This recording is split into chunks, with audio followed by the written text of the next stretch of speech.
بسم اللہ الرحمن الرحیم اللہم صلی علی سیدنا و مولانا محمد وعلی آل سیدنا محمد صلی اللہ تعالی علیہ وآلہ وسلم اللہم ربنا افتح علینا حکمتک وانشر علینا رحمتک یا ذا الجلال والاکرام۔ محترم طالبان علوم نبویہ، مرقات کا آج ہمارا دوسرا سبق ہے۔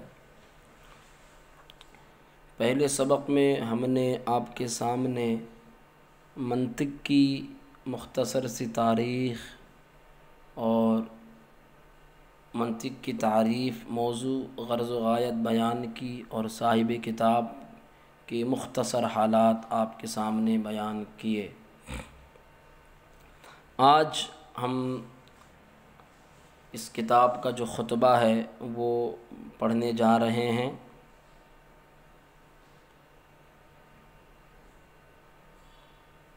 تو خطبے کو آج ہم پڑھیں گے اور اس کی جو اہم باتیں ہیں وہ ہم آج اس ویڈیو میں جانیں گے۔ سب سے پہلا جو مصنف کتاب پر اعتراض ہوتا ہے وہ یہی ہوتا ہے کہ چونکہ یہ کتاب علم منطق میں ہے تو لہذا مصنف کو چاہیے تھا کہ وہ اپنی کتاب کو کسی منطقی مسئلے سے شروع فرماتے، نہ کہ کسی اور چیز سے۔ تو اس کا جواب سادہ سا یہ ہے کہ مصنف علیہ الرحمہ چونکہ کامل مسلمان تھے اور ایک بہت بڑے جید عالم دین تھے، انہوں نے اپنی کتاب کو تسمیہ اور تحمید سے شروع کیا۔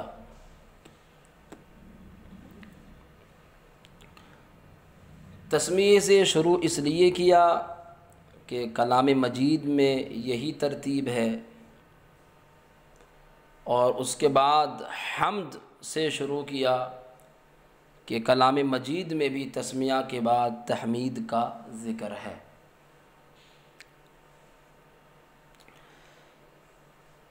دوسری وجہ حدیث پاک میں آتا ہے کل امر ذی بال لا یبدأ فیہ بسم اللہ فہو ابتر، کہ ہر وہ شان والا کام کہ جس کو اللہ کے نام سے شروع نہ کیا جائے وہ ناقص رہتا ہے۔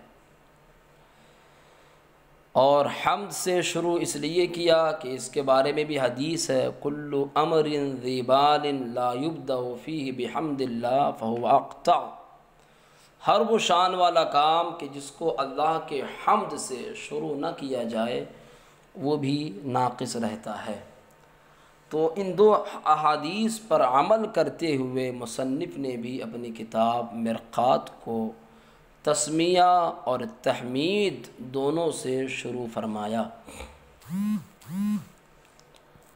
اب یہاں پر آپ ایک اعتراض کے طور پر یہ کہہ سکتے ہیں کہ بھائی احادیث تو دو ہیں نا، ایک تسمیہ کہ ایک حدیث یہ کہہ رہی ہے کہ بسم اللہ سے شروع کیا جائے، اور ایک حدیث اس بات کی طرف توجہ کر رہی ہے کہ حمد سے شروع کیا جائے، بسم اللہ والی حدیث اور حمد والی حدیث۔ تو بھائی ابتدا شروط ایک سے ہو سکتی ہے، دونوں پر عمل کیسے ہو سکتا؟ دونوں پر عمل نہیں ہو سکتا ہے۔ شروع تو آپ کسی ایک چیز سے کرو گے نا، دو چیز سے ابتدا کیسے ہو سکتی ہے؟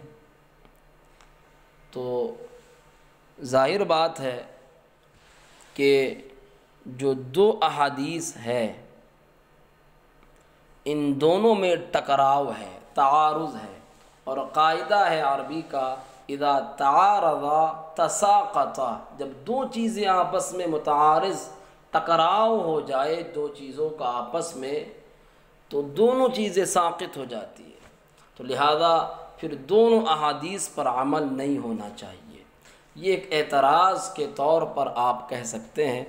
اس کا سادہ سا جواب مصنف علیہ الرحمہ یہ دیتے ہیں کہ بھئی دیکھیے، آپ نے یہ اعتراض جو کیا ہے، آپ نے یہ اعتراض اس لیے کر دیا کہ آپ کو پتہ نہیں ہے ابھی ابتدا کے بارے میں، آپ کو ابتدا کے بارے میں معلوم نہیں ہے۔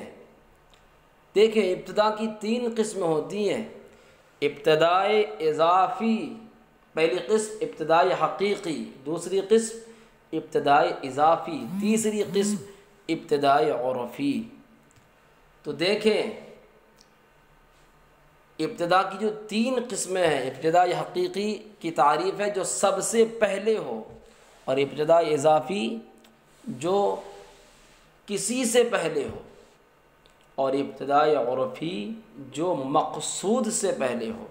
تو دیکھیں، پہلی والی جو حدیث ہے، تسمیہ والی حدیث، اس کو محمول کریں گے ابتدائی حقیقی پر، اور جو حمد والی حدیث ہے اس کو محمول کریں گے ابتدائی اضافی پر۔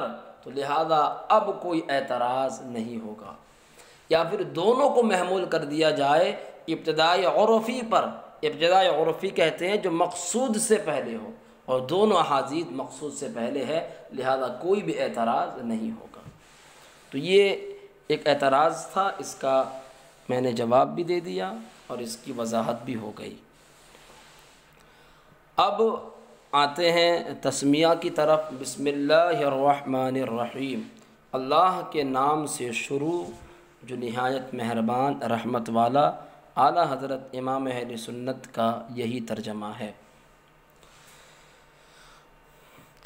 تسمیہ میں ہم زیادہ گفتگو نہیں کریں گے، کیونکہ تسمیہ ہی کے بارے میں ہماری ایک مکمل ویڈیو ہے یوٹیوب کے اندر، جو اگر آپ زیادہ تفصیل اس کے بارے میں جاننا چاہتے ہیں تو آپ وہاں سے سماعت کر سکتے ہیں۔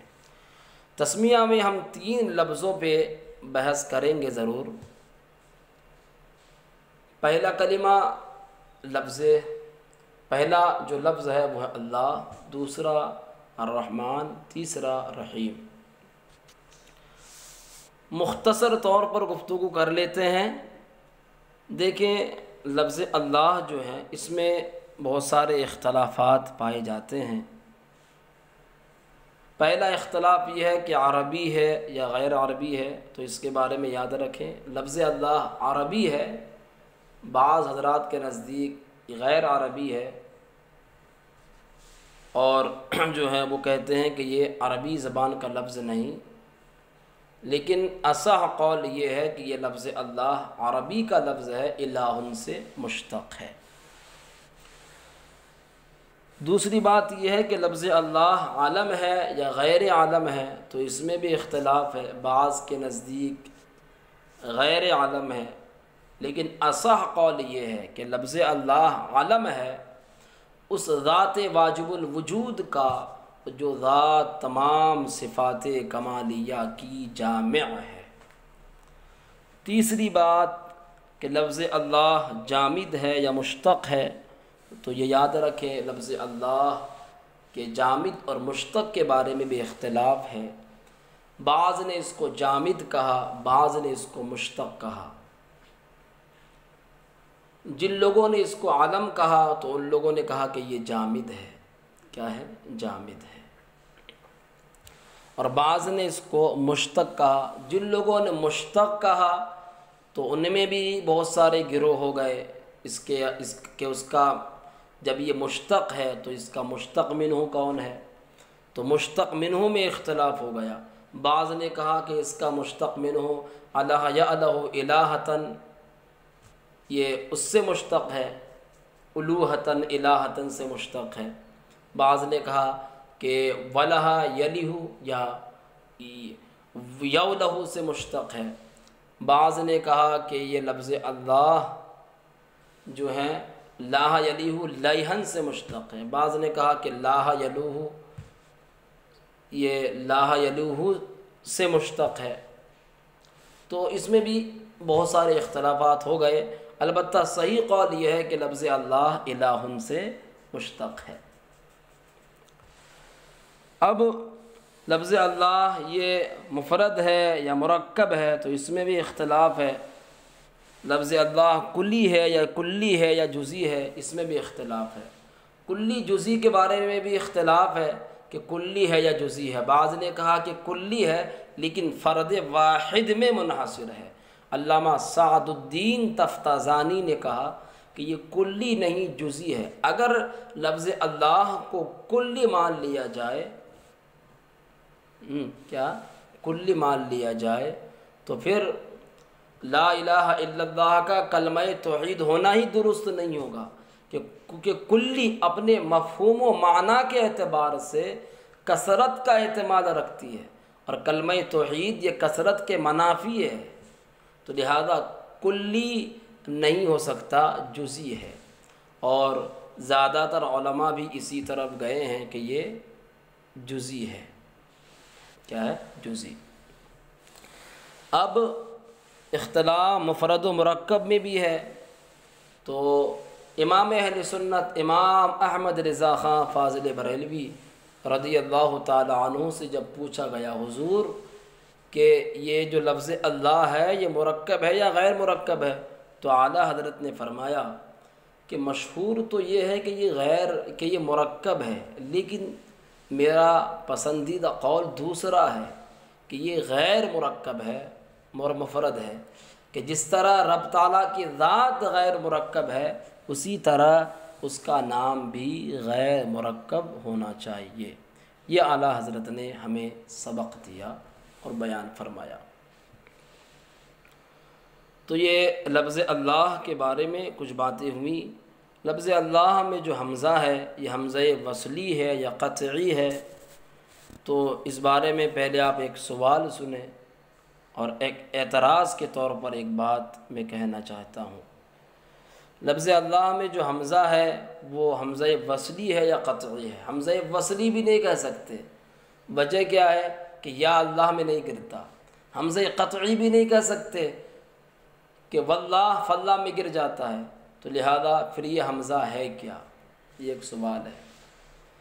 تو اس کا جواب آپ یہ سنیں کہ لفظ اللہ کی جو اصل ہے نا وہ الہ ہے۔ بنا کیسے لفظ اللہ؟ الہ سے حمزے کو حذف کیا، پھر اس کے بعد الف لام لائے، الف لام لائے، اور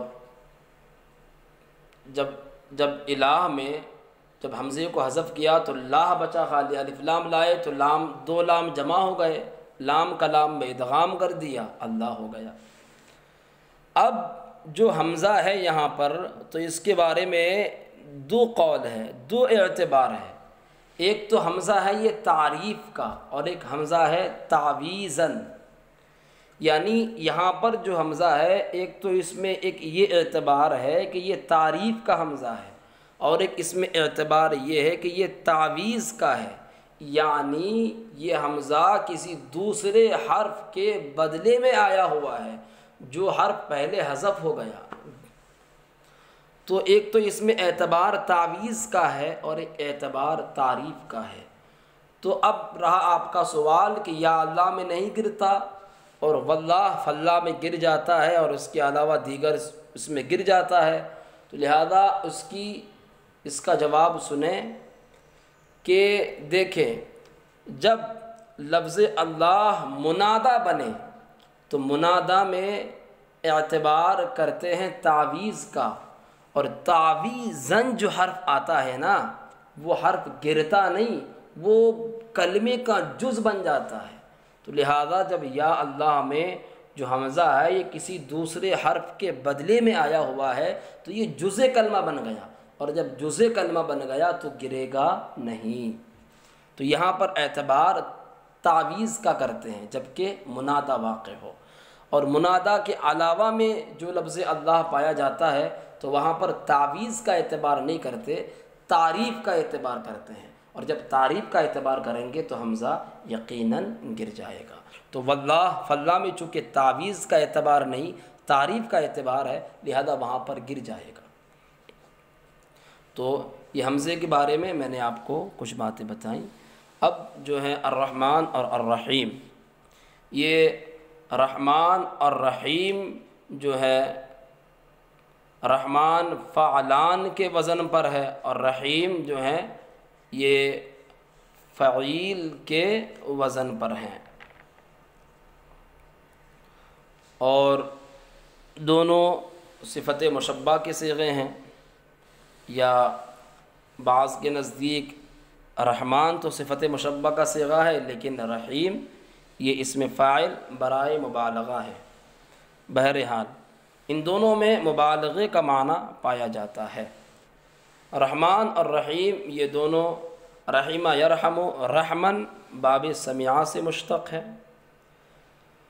اور معنی ہے دل کا نرم ہونا، نرمی کرنا، مہربانی کرنا۔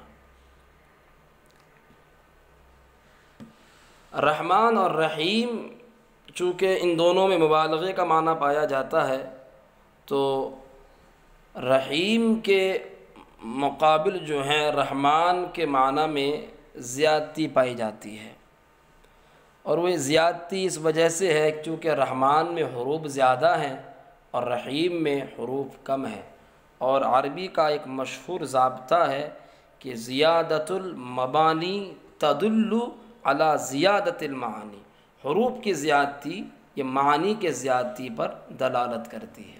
تو لہذا چونکہ رحمان میں حروف زیادہ ہے تو اس کے معنی میں بھی زیادتی ہوگی، تو رحمان کا معنی ہوگا رحمت کرنے والا مومنوں اور کافروں پر، مومنوں پر دنیا اور آخرت میں، اور کافروں پر صرف اور صرف دنیا میں، اور رحیم کا معنی ہوگا رحمت کرنے والا مومنوں پر آخرت میں، نہ کہ کفار پر۔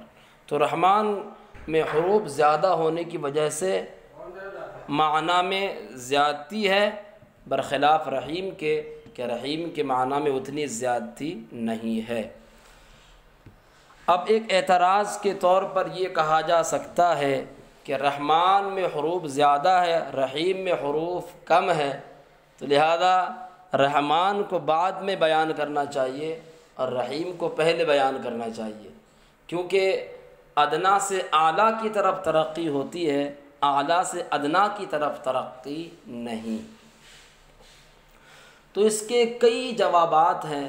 پہلا جواب تو یہ ہے کہ رحمان کا تعلق جو ہے دنیا سے ہے، اور رحیم کا تعلق آخرت سے ہے، اور دنیا آخرت پر مقدم ہے، تو لہذا رحمان کو پہلے بیان کیا، رحیم کو بعد میں بیان کیا گیا۔ اس کا دوسرا جواب یہ ہے کہ رحمان عام ہے، رحمان کا تعلق مومن اور کافر دونوں سے ہے، اور رحیم خاص ہے، اس کا تعلق صرف مومن سے ہے، اور عام خاص پر مقدم ہوتا ہے، لہذا رحمان کو پہلے بیان کیا گیا، رحیم کو بعد میں۔ اس کا تیسرا جواب یہ ہے کہ رحمان کا اطلاق اللہ کے غیر پر نہیں ہو سکتا۔ جب رحمان کا اطلاق اللہ کے علاوہ پر نہیں ہو سکتا تو یہ لفظ اللہ کی طرح ہوا اور بمنزلہ علم ہو گیا، اور رحیم جو ہے یہ وصف ہے، اور رحمان بمنزلہ جب علم جب ہو گیا تو لہذا رحیم چونکہ وصف ہے اور علم جو ہوتا ہے وہ وصف پر مقدم ہوتا ہے، تو لہذا رحمان رحیم پر مقدم ہوگا۔ یہ رحمان رحیم کے بارے میں کچھ باتیں ہو گئیں۔ اب آئیے اصل خطبے کی طرف۔ الحمدللہ الذی ابدع الافلاک والارضین والصلاة علی من کان نبیا وآدم بین الماء والطین وعلی آلہ واصحابہ اجمعین۔ تمام تعریفیں اس اللہ تعالیٰ کے لیے جس نے آسمانوں اور زمینوں کو ایجاد کیا، اور درود و سلام ہو اس نبی پر کہ درود و سلام ہو ان پر جو نبی تھے جبکہ آدم علیہ السلام پانی اور مٹی میں ہونے کی حالت میں تھے، اور ان کے تمام آل اور تمام اصحاب پر۔ یہ خطبے کا ترجمہ ہوا اب اس کی تشریح اور توضیح سن لیتے ہیں۔ الحمد میں دو چیزیں ہیں، پہلی چیز الف و لام ہے اور دوسری چیز حمد ہے۔ تو الف و لام کے بارے میں کچھ باتیں سماعت کریں۔ الف لام کی دو قسمیں ہوتی ہے، الف لام اسمی اور الف لام حرفی۔ الف لام اسمی جو الف لام ہوتا ہے وہ اسم فاعل اور اسم مفعول پر داخل ہوتا ہے اور الذی کے معنی میں ہوتا ہے، اور الف لام حرفی جو ہے اس کی دو قسمیں ہوتی ہے، زائد غیر زائد۔ زائد وہ الف و لام کے جس کے گرانے سے معنی میں کچھ فرق نہ آئے، اور غیر زائد الف لام کی جو ہے چار قسمیں ہوتی ہے، دلیل حصر کے طور پر سماعت کریں۔ الف لام کا جو مدخول ہوگا تو الف لام کے مدخول سے یا تو ماہیت مراد ہوگی یا افراد۔ اگر ماہیت مراد ہو تو الف لام جنسی ہے، اگر افراد مراد ہو تو دو صورتیں، یا تو تمام افراد مراد ہوں گے یا بعض افراد۔ اگر تمام افراد مراد ہو تو الف لام استغراقی ہے، اگر بعض افراد مراد ہو تو دو صورتیں، وہ بعض معین ہوں گے یا غیر معین۔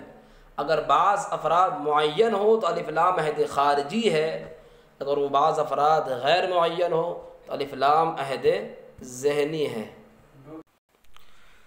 تو یہ الف لام کے بارے میں نے بتائی کہ الف لام کی دو قسمیں ہو گئیں، الف لام اسمی اور الف لام حرفی۔ اب یہاں پر الف لام کون سا ہے تو اس میں بھی اختلاف ہے۔ علامہ سعد الدین تفتازانی لکھتے ہیں کہ الحمد میں جو الف لام ہے یہ الف لام جنسی ہے، اور اس کا معنی ہے کہ جنس حمد اللہ تعالیٰ کے لیے ہے۔ علامہ میر سید شریف جرجانی وہ فرماتے ہیں الف لام یہاں پر استغراقی ہے، اور معنی ہے کہ ہر فرد حمد اللہ تعالیٰ کے لیے ثابت ہے۔ تو بہرحال الف لام کے بارے میں نے آپ کو بتا دی۔ اب چلتے ہیں لفظ حمد کی طرف۔ تو حمد کا لغوی جو معنی ہے وہ ہے تعریف کرنا، اور یاد رکھیں کہ حمد کے میں کئی چیزیں ہوتی ہے، ایک ہوتا ہے حامد اور ایک ہوتا ہے محمود اور ایک ہوتا ہے محمود علیہ۔ حامد جو تعریف کرتا ہے اس کو کہا جاتا ہے، اور محمود اس کو کہا جاتا ہے جس کی تعریف کی جاتی ہے، اور محمود علیہ جس پر تعریف کی جاتی ہے۔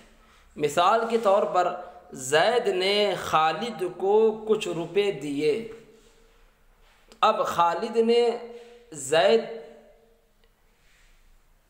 کی تعریف کی، کس کی؟ زید کی تعریف کی، تو خالد جو ہے یہ حامد ہے۔ تعریف کس کی جا رہی ہے؟ زید کی، زید محمود ہے، اور تعریف کس چیز پر کی جا رہی ہے؟ روپے پر، کہ روپے دیے تبھی تعریف کر رہا ہے، تو لہذا یہ روپے محمود علیہ ہوئے۔ یہ بات یاد رکھیں۔ حمد کا لغوی معنی تعریف کرنا، اصطلاحی تعریف حمد کی جو عربی میں کی جاتی ہے الثناء باللسان علی الجمید الاختیاری سواء تعلق نعمة او بغیرها علی قصد التعظیم، کہ زبان سے تعریف کرنا اختیاری خوبیوں پر تعظیم کے ارادے سے، چاہے تعلق نعمت سے ہو یا نعمت سے نہ ہو۔ تو یہ جو تعریف کی گئی ہے، جب انہوں نے کہا زبان سے تعریف کرنا، جب انہوں نے کہا خالص تعریف کرنا، تو اس میں دو چیزیں اور شامل ہیں، ایک مدح بھی شامل ہے اور ایک شکر بھی شامل ہے، کیونکہ مدح اور شکر یہ دونوں بھی تعریفیں ہی ہیں۔ جب باللسان کہا تو شکر خارج ہو گیا، لیکن مدح ابھی بھی داخل ہے، کیونکہ شکر جو ہے یہ عام ہے، شکر زبان سے بھی ہو سکتی ہے، اعضائے جوارح سے بھی ہو سکتی ہے، ہاں، جب انہوں نے علی الجمیل الاختیاری کہا تو اب جو ہے مدح خارج ہو گیا، کیونکہ مدح جو ہے یہ اختیاری خوبی اور غیر اختیاری خوبی دونوں پر ہوتی ہے۔ جب انہوں نے کہا علی قصد التعظیم، تعظیم کے ارادے سے، تو وہ تعریفات خارج ہو گئی جو مذاق اور تمسخر کے طور پر کی جاتی ہے، وہ تعریف خارج ہو گئی حمد سے۔ تو لہذا حمد کی تعریف میں یہ چند قیودات تھے میں نے آپ کے سامنے بیان کیے۔ اب مدح کی تعریف کیا ہے؟ تو مدح کی تعریف جو ہے علماء نے جو بیان فرمائی وہ یہ ہے، هو الثناء باللسان علی الجمیل الاختیاری او غیر الاختیاری، وہ زبان سے اختیاری خوبی اور غیر اختیاری خوبی پر تعریف کرنا ہے، یہ مدح کی تعریف ہے۔ شکر کی تعریف علماء بیان فرماتے ہیں، ہوا فعل ينبئ عن تعظیم المنعم لکونہ منعما سواء کان باللسان او بالجنان او بالارکان۔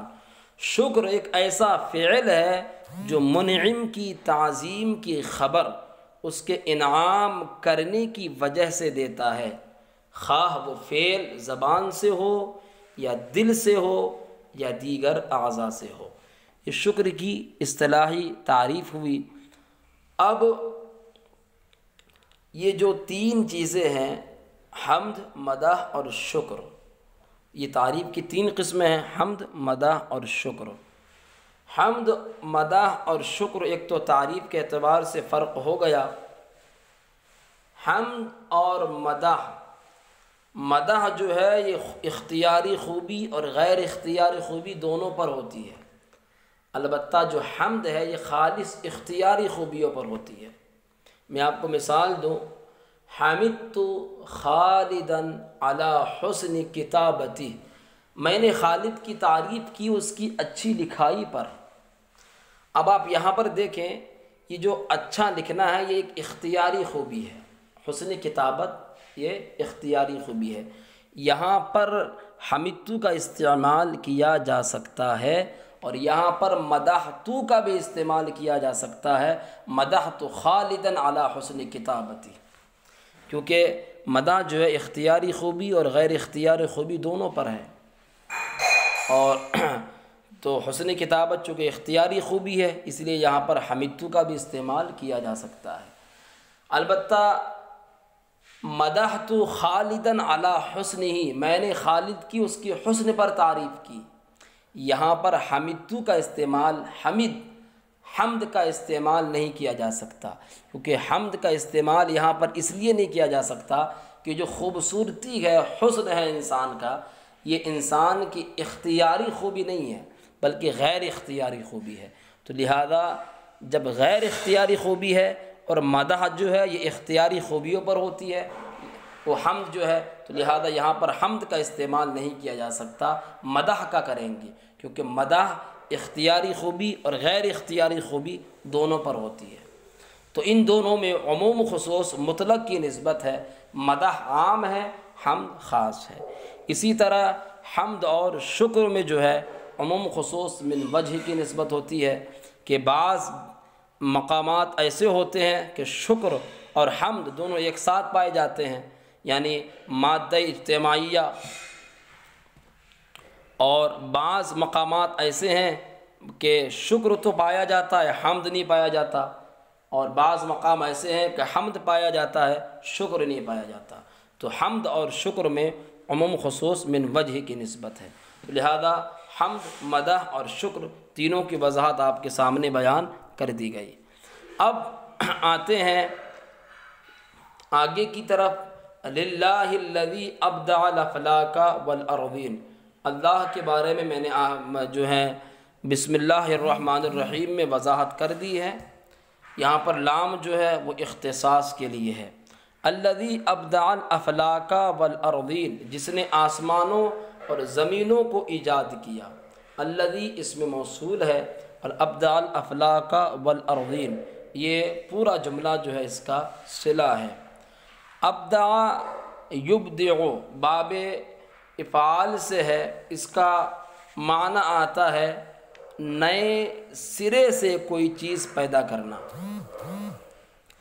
کئی لفظ آتے ہیں، ابداع آتا ہے، احداث آتا ہے، تکوین ایک لفظ ہے، ایک خلقن ایک لفظ ہے، انشاء ایک لفظ ہے۔ ان تمام کا معنی آتا ہے پیدا کرنا۔ ابداع کا معنی نئے سرے سے پیدا کرنا، احداث کا معنی آتا ہے مطلقاً پیدا کرنا، تکوین کا معنی آتا ہے کون یکون تکوین، تدریج دھیرے دھیرے پیدا کرنا، اور خلق کا معنی بھی آتا ہے پیدا کرنا، انشاء کا معنی آتا ہے بھی، اس کا معنی بھی آتا ہے پیدا کرنا، اور اس کا معنی ایک ہے پرورش کرنا۔ بہرحال ابدا یہ باب افعال سے ہے، ابدا یبدع ابداعا فهو مبدع، اور فعل ماضی مطلق مثبت معروف کا صیغہ ہے۔ الافلاک والارضین، الافلاک الافلاک یہ فلکن کی جمع ہے، اور والارضین ارضین ارضن کی جمع ہے۔ افلاک کا معنی آسمان اور ارضین کا معنی زمین۔ افلاک کا استعمال یہاں پر کیا گیا ہے، سماوات کا استعمال نہیں کیا گیا۔ افلاک کا استعمال کیوں کیا گیا؟ تو سماوات کا استعمال کیوں نہیں کیا گیا؟ وجہ یہ ہے کہ افلاک کا معنی فارسی کے اندر چکر کاٹنا آتا ہے۔ کیا؟ چکر کاٹنا۔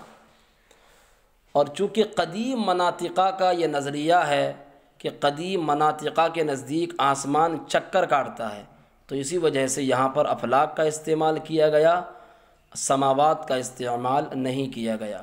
افلاک کو پہلے بیان کیا، ارضین کو بعد میں بیان کیا۔ اس میں قرآن مقدس کی بھی اتباع ہے کہ قرآن مقدس میں جہاں پر بھی آسمان اور زمین کا ذکر آیا، آسمان کا ذکر پہلے آیا ہے، زمین کا ذکر بعد میں آیا، تو اس میں ایک قرآن مقدس کی پیروی ہے۔ دوسری وجہ یہ ہے کہ افلاک یہ مثل باپ کے ہیں، باپ کی طرح ہے، اور ارضین یہ مثل ماں کے ہیں، ماں کی طرح ہے، یعنی بمنزلہ افلاک بمنزلہ باپ کے ہیں، اور ارضین یہ بمنزلہ ماں کے ہیں۔ تو لہذا باپ مؤثر ہوتا ہے، اور مؤثر کا وجود پہلے ہوتا ہے، تو افلاک کو پہلے بیان کیا اور ارضین کو بعد میں بیان کیا، کہ آسمان جو ہے یہ زمین پر اثر کرتا ہے۔ آسمان سے بارش ہوتی، بارش نازل ہوتی ہے، آسمان میں سورج ہے، آسمان میں چاند ہے، وہاں سے روشنی زمین پر آتی ہے، زمین میں پھل اگتے ہیں، ہریالیاں اگتی ہیں، اور جو ہیں کھیتیاں ہوتی ہے۔ یہ تمام چیزیں جو ہے چیزوں پر آسمان ہی اثر کرتا ہے، تو لہذا آسمان بمنزلہ باپ کے ہیں اور زمین بمنزلہ ماں کے ہیں، تو اسی وجہ سے افلاک جو ہے اس کو پہلے بیان کیا اور ارضین کو بعد میں بیان کیا۔ جمع ذکر کرنے کی کیا ضرورت تھی؟ تو جمع ذکر اس لیے کیا گیا ہے تاکہ اشارہ ہو جائے کہ آسمان ایک نہیں اور زمین ایک نہیں بلکہ ایک سے زیادہ ہے۔ تو کتنی ہیں؟ قرآن مقدس نے اس کی خود وضاحت کر دی ہے۔ سورہ طلاق کے اندر 28واں پارہ، اللہ الذی خلق 7 سماوات ومن الارض مثلہن، اللہ وہ ہے جس نے 7 آسمان پیدا فرمائے اور زمین میں سے انہی کے مثل۔ تو آسمان بھی 7، زمین بھی 7 ہے، تو اسی وجہ سے جمع کا صیغہ دونوں میں ذکر کیا گیا، افلاک اور ارضین۔ اس کے بعد ہے والصلاۃ علی من کان نبیا، والصلاۃ علی من کان نبیا، درود و سلام ان پر جو نبی تھے، جبکہ آدم علیہ السلام مٹی، پانی اور مٹی میں ہونے کی حالت میں تھے۔ صلاۃ کا لغوی معنی جو ہے دعا ہے۔ کیا ہے؟ دعا ہے۔ اور صلاۃ کو، صلاۃ کی نسبت کے اعتبار سے جو معنی ہے، تو صلاۃ کی نسبت جب اللہ رب العزت کی طرف کی جائے تو مراد رحمت کاملہ ہوتی ہے۔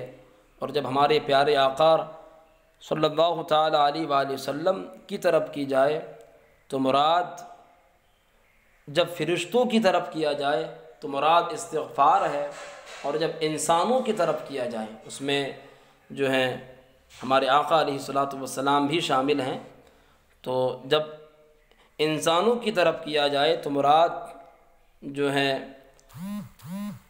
دعا ہے، اور جب چرند پرندوں کی طرف کیا جائے تو مراد تسبیح و تہلیل ہے۔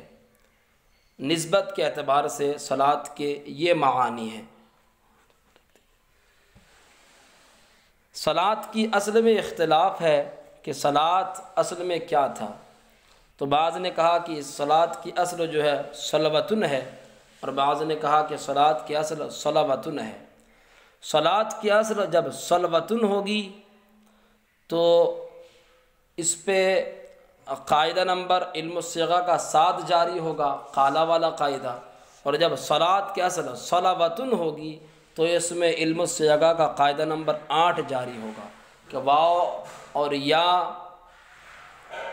متحرک ما قبل حرف صحیح ساکن، تو واو اور یا کی حرکت کو نقل کر کے ما قبل کو دیتے ہیں اور یہ واو اور یا الف ہو جائیں گے، تو یہ قاعدہ نمبر 8 جاری ہوگا۔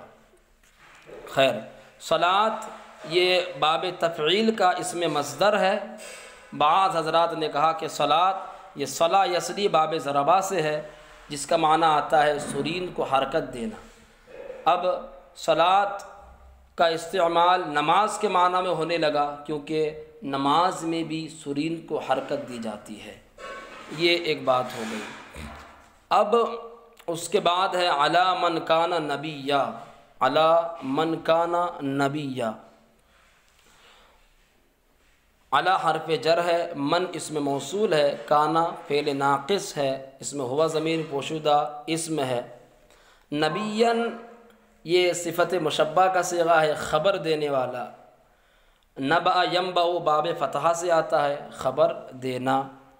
نبیًا خبر دینے والا۔ نبی اور رسول یہ دو چیزیں ہیں، غور کریں۔ نبی اور رسول، نبی اور رسول کے بارے میں اختلاف ہے کہ نبی اور رسول دونوں ایک ہے یا دونوں میں فرق ہے۔ بعض حضرات کہتے ہیں کہ نبی اور رسول میں کوئی فرق نہیں، کیونکہ جب بندہ ایمان لاتا ہے تو کہتا ہے آمنت باللہ و ملائکتہ و کتبہ و رسلہ، رسول ہی کہتا ہے، میں ایمان لایا اللہ کے رسولوں پر، نبی کا لفظ وہاں پر نہیں، تو لہذا جب رسول ہی کہتا ہے تو اس میں انبیاء اور رسول دونوں شامل ہیں، تو لہذا نبی اور رسول میں کوئی فرق نہیں۔ جمہور علماء کا مذہب یہ ہے کہ نبی اور رسول میں فرق ہے۔ قرآن مقدس کی آیت مبارکہ ہے وَمَا أَرْسَلْنَا مِن قَبْلِكَ مِن رَّسُولٍ وَلَا نَبِيٍّ، اور ہم نے تم سے پہلے نہیں بھیجے کوئی رسول اور نبی۔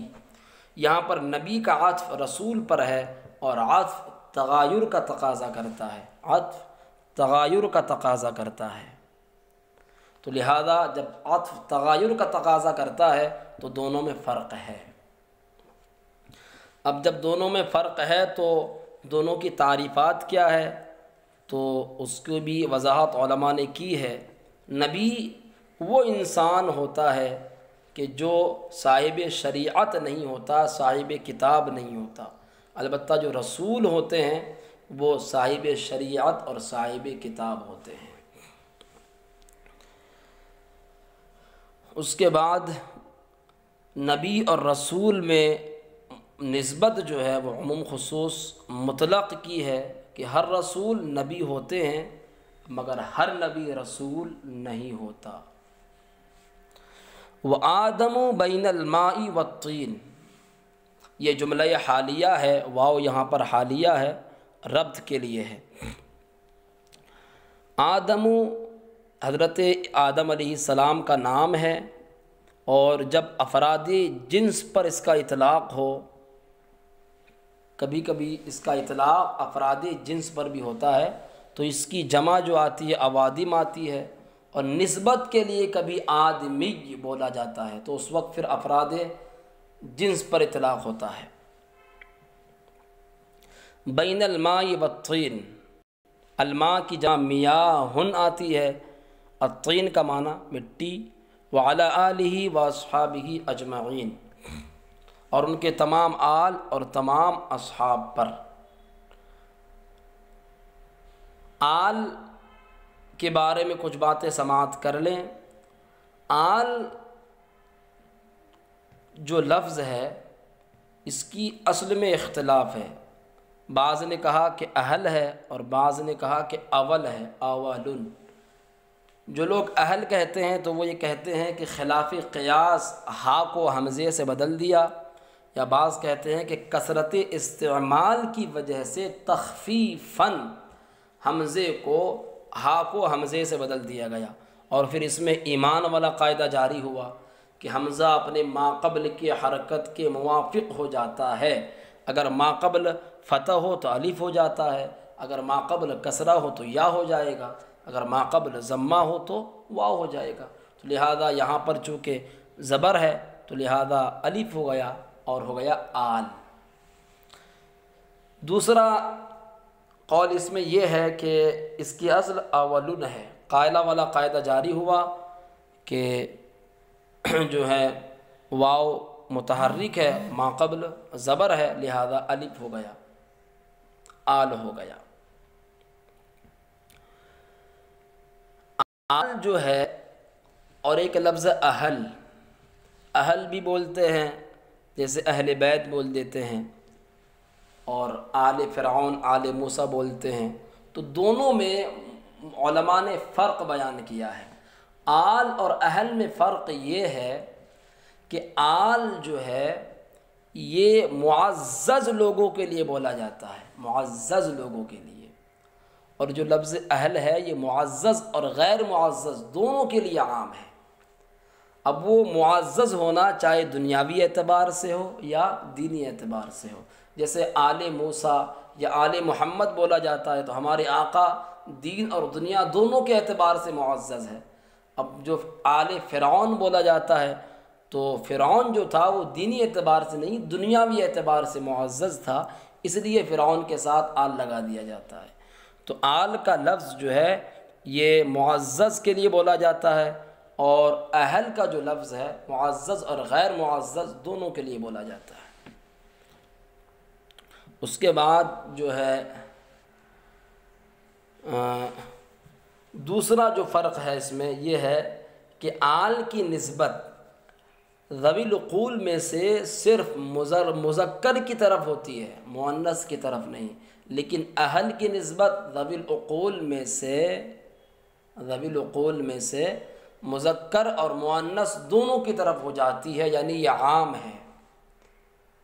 اور تیسرا فرق اس اعتبار سے ہوگا کہ آل جو ہے یہ ذوی العقول کے لیے استعمال ہوتا ہے، لیکن اہل کا جو لفظ ہے یہ ذوی العقول اور غیر ذوی العقول دونوں کے لیے استعمال ہو جاتا ہے۔ جیسے اہل بیت کہتے ہیں تو بیت یہ کیا